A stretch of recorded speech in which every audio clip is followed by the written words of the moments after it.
Setakat Baba Bukhari duduk dengan ahli JSB yang bertaubat ni, semoga mereka dikurniakan dengan kefahaman yang baik dan ahli syurga belaka insya-Allah. Diorang masalah kat mana ni akidah JSB ni? Kalau Baba dah tanya-tanya ahli-ahli ataupun tak faham buku mereka ni, sesat tang mana tu? Okey, satu pengalaman menarik apabila saya mengajar golongan-golongan JSB yang masuk dalam program Rabbani, dia panggil. Oh, panggil Rabbani. Program Rabbani pemulihan akidah dan juga akhlak. Okey. Termasuk dengan ibadat sekali lah. Banyak soalan-soalan yang ditanya, soalan yang recycle. Contoh? Berkenaan dengan fatwa, berkenaan dengan ini. Kadang-kadang tu sampai kita kena stop, berhenti tanya soalan kitab. Supaya benda tu tidak berulang-ulang. Jadi jenuh lah. Lepas tu orang ni tanya soalan ni, orang ni tanya soalan yang sama. Ke tu modus operandi diorang apa? Wallahualam, tapi tak kot. Tak. Jadi sepanjang yang saya mengajar ni, audio ni ada yang bijak-bijak, profesional. Banyak profesional saya jumpa. Dan juga ada yang profesional dalam bidang lain lah. Okey. Tapi ada juga yang zero, tak ada langsung. Okey. Itu difahami daripada soalan-soalan dia, daripada kita tanya dia, dia jawab.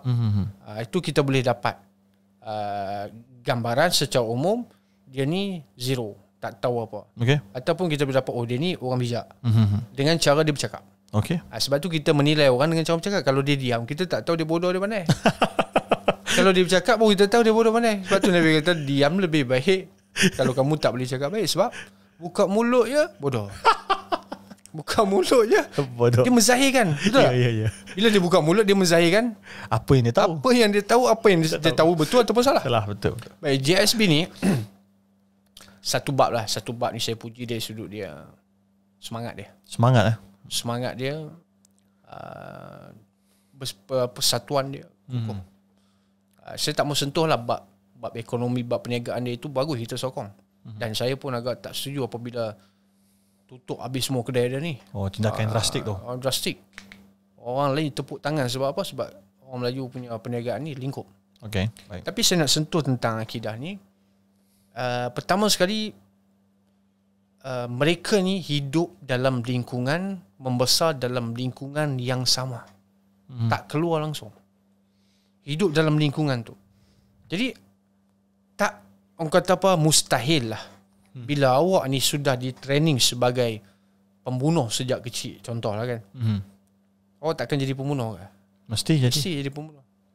Dia di training daripada kecil jadi orang gini, dia akan jadi apa yang dia belajar. Jadi banyak budak-budak ini terkesan dengan doktrin yang mereka terima dan mereka tidak dibenarkan untuk belajar dengan ustaz-ustaz lain. Contoh doktrin dia Baba Bukhari? Doktrin dia adalah melibatkan, contoh soalan yang saya terima lah. Soalan bagi saya basic. Khusyuk dalam solat adalah wajib. Kita tak menafikan itu, ada khilaf di kalangan ulama. Dan dia mengatakan sesiapa yang tidak khusyuk di dalam solat, dia lalai, dia panggil, maka dia berdosa besar.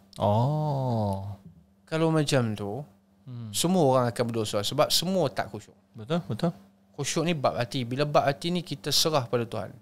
Sebab tu Allah Subhanahu Wa Taala tak ambil berat, tak menganggap benda yang serius bila melibatkan hati. Benda yang serius ni hanya melibatkan yang zahir. Ikhlas tu tak apalah, pelan-pelan kita pupuk. Itu satu. Yang mana kemudian ada soalan daripada wanita. Wanita. Kebanyakan murid-murid, pelajar-pelajar ni di kalangan wanita ni adalah yang muda-muda ni, kebanyakan isteri yang kedua. Isteri kedua, isteri ketiga. Isteri kedua, isteri ketiga, kebanyakanlah yang muda-muda ni. Doktrin yang mereka terima adalah salah bagi mereka apabila meminta barang kemas kepada suami. Salah bagi mereka apabila meminta duit kepada suami. Kena zuhud. Jadi pahaman mereka zuhud itu adalah zuhud. Sedangkan kita faham zuhud bukan macam tu. Zuhud ni awak kaya pun awak boleh zuhud, tak mustahil. Betul. Kemudian dari sudut akidah, ni dia agak cuba nak berselindung.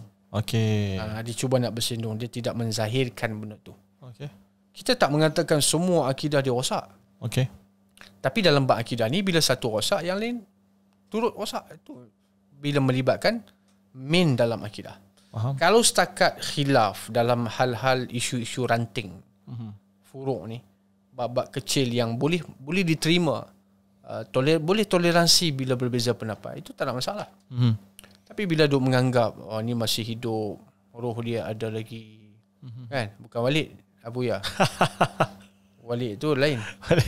Dia merasakan ruhnya hadir dalam keberadaan itu ada. Ini bercanggah dengan etikad kita Ahli Sunnah wal Jamaah. Ruh ni dia keluar-keluar lah. Bila mati-matilah. Dia tak patah balik ke, dia tak pergi mana ke, dia keluar-keluar. Itu salah satu yang saya dapat tahu, tapi dia tidak zahirkan benda tu. Sebab benda-benda yang hardcore ni, yang betul-betul salah ni, siapa nak cakap? Betul lah. Sedangkan fatwa pun dah keluar benda-benda ni kan. Jadi mereka ni kebanyakan membangkang fatwa. Fatwa daripada Selangor, daripada siapa, tentang kesesatan mereka. Bapak Bukhari tadi bila sebut tentang dia tak nak menzahirkan, dia sembunyikan, ni ada satu ciri-ciri taqiyah lah kan. Betul. Taqiyah ni apa? Satu, ni untuk orang awam faham taqiyah ni apa, dan paling penting ni, kenapa Syiah yang mengamalkan taqiyah ni dianggap juga sesat bagi Ahli Sunnah wal Jamaah. Dan saya rasa satu ajaran sesat yang bahkan berakar umbi, besar dan dekat dengan Islam, bahkan mereka orang dia marah bila disebutkan mereka ni sesat, adalah Syiah. Taqiyah tu apa dan Syiah ni kenapa sesat? Okey, bila kita sebut tentang sesat, semua orang marah. Marah betul ya. Kita kalau orang panggil kita sesat pun kita marah. Marah betul. Macam orang buat tahi, dia tak ngaku dia berak. Senang. Jangan cakap tahi, kentut pun tak mengaku. Dia tak mengaku. Tahu-tahu bau dan lain-lain. Dia benda salah, takkan ada orang yang mengaku salah. Betul. Semua mengaku dia berada pada pihak yang benar. Jadi siapa yang nak menentukan awak benar, awak salah? Quran, hadis ataupun ilmu. Baik. Jadi kita tak boleh menentukan ini baik, ini tak baik. Ini berdasarkan kita punya akal semata-mata. Sebab tu perbezaan yang ketara topik yang paling besar dalam Ahlussunnah wal Jamaah adalah akal tidak boleh menentukan baik buruk secara mutlak. Ini kena faham dulu. Sebab kita al-hasan wal qabih syari'iyatan.